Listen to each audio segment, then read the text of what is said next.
আসসালামু আলাইকুম। আগামী 12ই ফেব্রুয়ারি 2026 বাংলাদেশ জাতীয় সংসদ নির্বাচন ও গণভোট অনুষ্ঠিত হবে।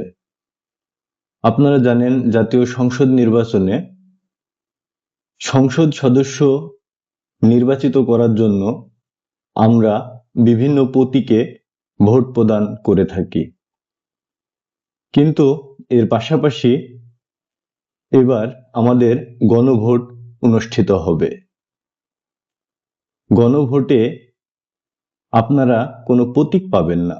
এখানে হ্যাঁ এবং না দুটি শব্দ পাবেন। তো আমি আপনাদের বলতে চাই, গণভোট কি?